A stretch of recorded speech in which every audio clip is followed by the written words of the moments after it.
नमस्ते, मेरा नाम डॉक्टर नेहा आहूजा है, आयुर्वेदिक डर्मेटोलॉजिस्ट। आज हम बात करेंगे सोरियासिस की। सोरियासिस किसे होता है, कैसे होता है? सोरियासिस देखा गया है कि अधिकतर लोग सोरियासिस जब होता है तो उसे दांत, खाज, खुजली या एक्जिमा समझकर उसका इलाज अपने ही लेवल पे करने लगते हैं। किसी मेडिकल स्टोर से क्रीम ले लेते हैं और उसका इलाज करने लगते हैं। पर सोरियासिस को जानना बहुत ज़रूरी है। सोरियासिस 3 लेवल पर होता है, स्किन, नेल्स में और जॉइंट्स में। स्किन सोरियासिस में हम देखते हैं कि त्वचा पर छोटे छोटे चकत्ते बन जाते हैं जो शुरू में तो लाल कलर के होते हैं, परंतु धीरे धीरे वो सफ़ेद होते जाते हैं, उनका साइज़ बढ़ने लगता है। अधिकतर यह बीमारी सिर से शुरू होती है, जिसे स्कैल्प सोरियासिस कहते हैं। स्कैल्प सोरियासिस को ज़्यादातर लोग डैंड्रफ समझकर उसके अनेक तरीके के शैम्पू यूज़ करते हैं, जिससे ड्राइनेस और रूखापन और बढ़ जाता है और बीमारी और बढ़ती चली जाती है। सोरियासिस में मुख्यतः रूखापन या ड्राइनेस के कारण खुजली ज़्यादा होती है। कई बार ज़्यादा खुजलाने की वजह से वहाँ पर खून निकलने लगता है और एक सेकेंडरी इन्फेक्शन भी हो जाता है। सोरियासिस मुख्यतः सर्दियों में बढ़ जाता है, क्योंकि सर्दियों में हमारी त्वचा ड्राई हो जाती है और सोरियासिस की खुजली बढ़ जाती है। जहाँ तक कारणों की बात करें तो मॉडर्न साइंस के हिसाब से सोरियासिस एक ऑटो इम्यून डिजीज़ है, जिसमें बॉडी की त्वचा खुद ही इतनी बढ़ती चली जाती है जिस हिसाब से वो ख़त्म नहीं होती है और एक मोटी परत के रूप में जमती चली जाती है। इसके अलावा हेरिडिटिकली भी सोरियासिस देखा गया है। जैसे एक ही घर में माता और पिता को सोरियासिस होता है तो उनके बच्चों को भी होता है। आयुर्वेद की बात करें तो सोरियासिस एक प्रकार का कुष्ठ है। कुष्ठ में तीनों दोषों का प्रकोप माना गया है, परंतु सोरियासिस में विशेषतः वात और कफ का प्रकोप होता है।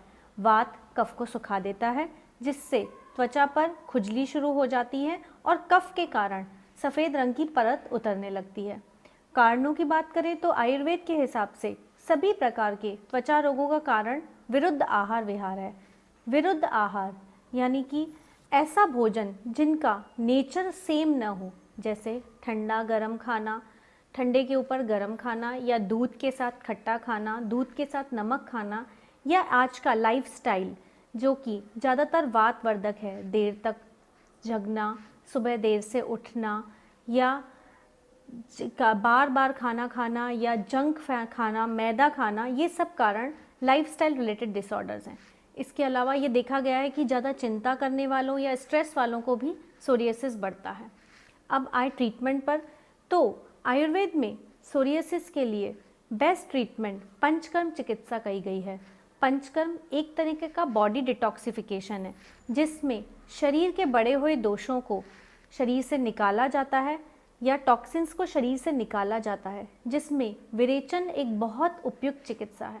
पंचकर्म के बाद विशेष रूप से आयुर्वेदिक मेडिसिन दी जाती हैं, जिनका इफ़ेक्ट बहुत अच्छा आता है। अगर ड्राइनेस को ख़त्म करने की बात है तो आप घर पर घी या तेल या तिल्ली का तेल सोरियासिस पर लगा सकते हैं। सिर के सोरियासिस यानी स्कैल्प सोरियासिस की बात करें तो आयुर्वेद में शिरोधारा चिकित्सा, जिसमें तक्र धारा यानी कि बटर मिल्क के से बालों को धोया जाता है। इसके अलावा नस्य ट्रीटमेंट भी बहुत अच्छा काम करता है सिर के सोरियासिस या स्कैल्प सोरियासिस में। मोस्टली ये देखा गया है कि यदि पेशेंट मार्च, अप्रैल, मई, जून, जुलाई इस महीने में 1 चम्मच घी या 2 चम्मच घी का सेवन मॉर्निंग में करता है तो उसे आने वाली सर्दियों में सोरियासिस में अपेक्षाकृत कम खुजली होती है। ऐसा इसलिए होता है कि घी जो होता है बॉडी की ड्राइनेस को कम करता है। वही घी को हम अप्लाई भी कर सकते हैं। इसके अलावा यदि क्या खाएं या क्या न खाएं, तो सबसे पहले सोरियासिस के पेशेंट को विरुद्ध आहार विहार बंद कराया जाता है। इसके अलावा जो शिरोधारा होती है वो स्ट्रेस यानी चिंता को भी कम करती है, और कफ वाली चीज़ें जैसे मैदा या चिकनी चीज़ें, मावा, मीठा, या बार बार खाना खाना, दिन में सोना, रात में जगना, ये सब सोरियासिस के पेशेंट को नहीं करने चाहिए। इसके अलावा सोरियासिस या किसी भी त्वचा रोगी के लिए यह सबसे ज़्यादा आवश्यक है कि वह समय समय पर पंचकर्म चिकित्सा के द्वारा अपने दोषों का निहरण कराए, यानी कि बॉडी का डिटॉक्सिफिकेशन कराए। आयुर्वेद में कहा भी गया है कि जो जिन दोषों को निकाल दिया जाता है वो पुनः कुपित नहीं होते और बीमारी को जड़ से ठीक करते हैं।